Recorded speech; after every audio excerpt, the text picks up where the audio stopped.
ओम नमः शिवाय। जय शिव शंभो। आप सभी को फागुन मास की अमावस्या की हार्दिक शुभकामनाएं। आज सुनेंगे फागुन मास की अमावस्या की व्रत कथा।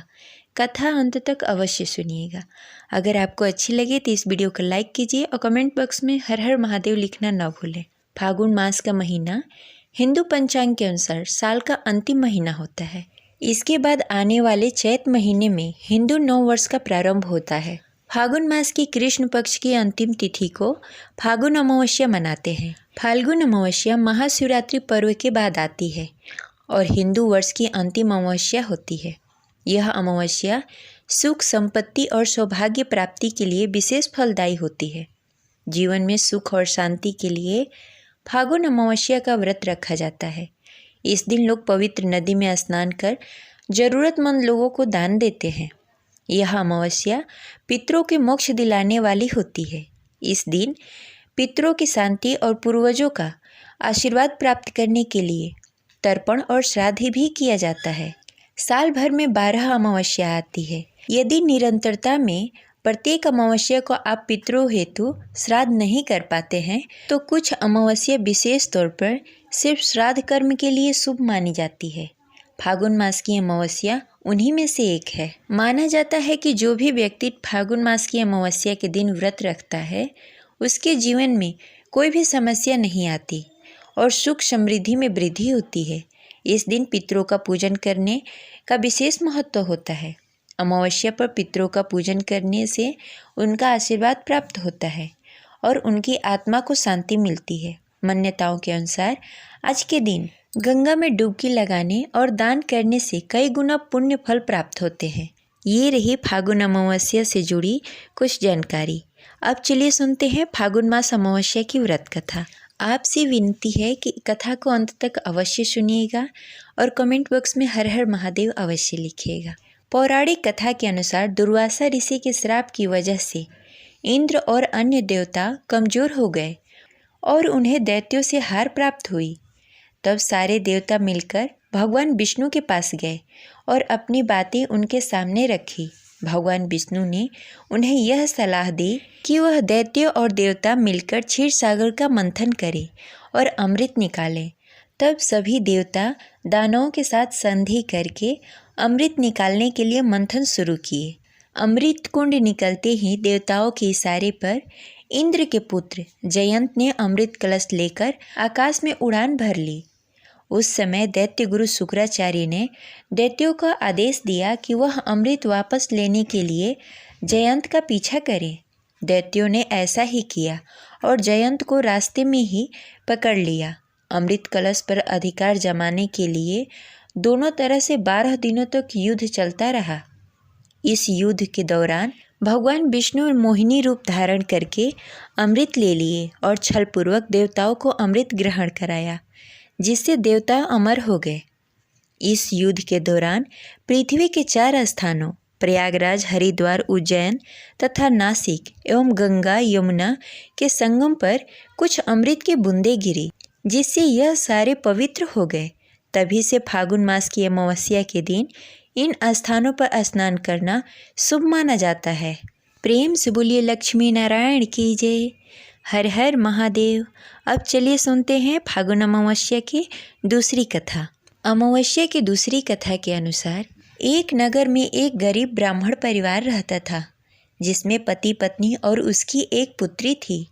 उसका जीवन सामान्य ही चल रहा था। जैसे जैसे वर्ष बीतते गए उसकी पुत्री भी धीरे धीरे बड़ी होती गई। बड़ी उम्र के साथ उसमें स्त्री के गुणों का भी विकास होने लगा।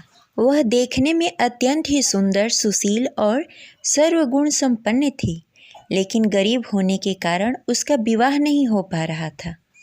एक दिन उस ब्राह्मण के घर एक साधु महाराज पधारे। ब्राह्मण पुत्री की सेवा से साधु महाराज का मन बहुत प्रफुल्लित हो गया और प्रसन्न हुए। उन्होंने कन्या को लंबी उम्र का आशीर्वाद दिया। साथ ही यह भी बताया कि उसकी हथेली में विवाह योग रेखा नहीं है। इस बात से चिंतित होकर दीन ब्राह्मण ने साधु से इसका उपाय पूछा। कन्या ऐसा क्या करे कि उसके हाथ में विवाह योग बन जाए। साधु महाराज ने कुछ देर विचार करने के पश्चात अपने अंतर्दृष्टि से ध्यान कर कर बताया कि कुछ ही दूरी पर एक गांव में सोना नाम की एक धोबिन महिला रहती है। अपने बेटे और बहू के साथ रहती है, जो कि बहुत ही आचार विचार एवं संस्कार संपन्न तथा पतिव्रता स्त्री है। यदि यह सुकन्या उस धोबिन की सेवा करे और वह महिला इसकी शादी में अपने मांग के सिंदूर लगा दे तथा उसके बाद इस कन्या का विवाह हो जाएगा, तो इस कन्या का वैद्य योग मिट सकता है। साधु ने यह भी बताया कि वह महिला कहीं बाहर आती जाती नहीं है। यह बात सुनकर ब्राह्मणी ने अपनी बेटी से धोबिन की सेवा करने का प्रस्ताव रखा।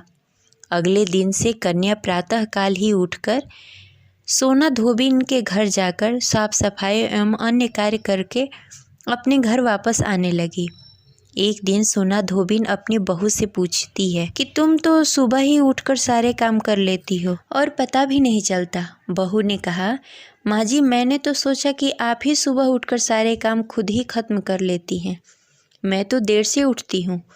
यह सब जानकर दोनों सास बहू घर की निगरानी करने लगी कि कौन है जो सुबह घर में आकर सारा काम करके चला जाता है। कई दिनों के बाद धोबिन ने देखा कि एक कन्या मुंह ढककर अंधेरे में घर में आती है और सारे काम करने के बाद चली जाती है।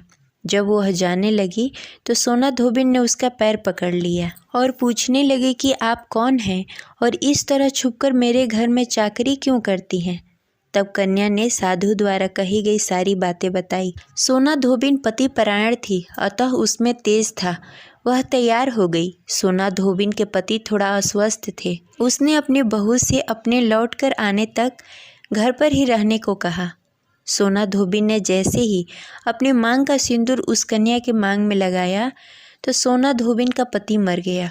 उसे इस बात का पता चल गया। वह घर से निराजल ही चली थी। यह सोचकर कि रास्ते में कहीं पीपल का पेड़ मिलेगा तो उसे भंवरी देकर उसकी परिक्रमा करके ही जल ग्रहण करेगी। उस दिन अमावस थी। ब्राह्मण के घर मिले हुए पुआ पकवान की जगह उसने ईंट के टुकड़ों से 108 बार भंवरी देकर 108 बार पीपल के पेड़ की परिक्रमा की और उसके बाद जल ग्रहण किया। ऐसा करते ही उसके पति के मृत शरीर में वापस जान आ गई। धोबिन का पति फिर से जीवित हो उठा। इसीलिए सोमवती अमावस्या के दिन से शुरू करके जो व्यक्ति हर अमावस्या के दिन भंवरी देता है उसके सुख और सौभाग्य में वृद्धि होती है। पीपल के पेड़ में सभी देवताओं का वास होता है। अतः जो व्यक्ति हर अमावस्या को न कर सके वह सोमवारी अमावस्या के दिन यह अवश्य करे। वह सोमवार के दिन पड़ने वाली अमावस्या के दिन 108 वस्तुओं की भंवरी देकर सोना धोबिन और गौरी गणेश का पूजन करता है। उसे अखंड सौभाग्य की प्राप्ति होती है। ऐसी प्रचलित परंपरा है कि पहले सोमवारी अमावस के दिन धान, पान, हल्दी, सिंदूर और सुपारी की भंवरी ही देनी चाहिए। उसके बाद ही सोमवती अमावस्या को अपने सामर्थ्य के हिसाब से फल, मिठाई, सुहाग का सामान, खाने की सामग्री इत्यादि भंवरी देनी चाहिए और फिर भंवरी पर चढ़ाया गया सामान किसी सुपात्र ब्राह्मण, ननद या भांजे को दिया जा सकता है। ये रही आज की कथा। आशा करते हैं आपको अच्छी लगी होगी। तो इस वीडियो को लाइक करें और ज़्यादा से ज़्यादा लोगों को शेयर करें। मिलते हैं अगली वीडियो में। तब तक के लिए हर हर महादेव। जय शिव शंभू।